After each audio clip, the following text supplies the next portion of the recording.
মুন্সিগঞ্জের সিরাজদিখানে বিশ্ব পরিবেশ দিবস এবং জাতির পিতা বঙ্গবন্ধু শেখ মুজিবুর রহমানের জীবনের 20,240 দিন স্মরণে 20,240টি বৃক্ষরোপণ কর্মসূচি শুরু হয়েছে।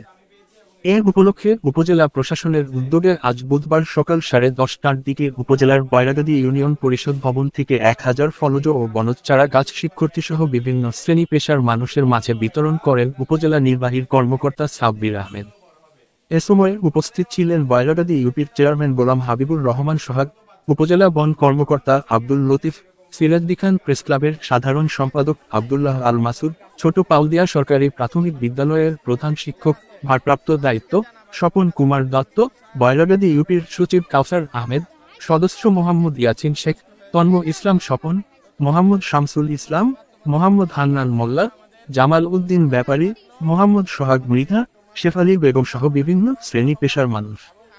এর আগে সকাল 9:30টার দিকে উপজেলার মালখানগর ইউনিয়নের গোড়াপিপাড়া সরকারি প্রাথমিক বিদ্যালয়ের শিক্ষার্থীদের মাঝে ফলজ ও বনজ চারা গাছ বিতরণ করেন উপজেলা নির্বাহীর কর্মকর্তা সাব্বির আহমেদ। এ সময় উপস্থিত ছিলেন মালখানগর ইউনিয়ন পরিষদের সচিব আমিনুল ইসলাম, উদ্যোক্তা ইমরান হোসেন, মালখানগর ইউনিয়ন আওয়ামী লীগের সাবেক সাধারণ সম্পাদক কাজী নজরুল ইসলাম পিন্টু সহ মালখানগর ইউপির বিভিন্ন ওয়ার্ডের সদস্যবৃন্দ।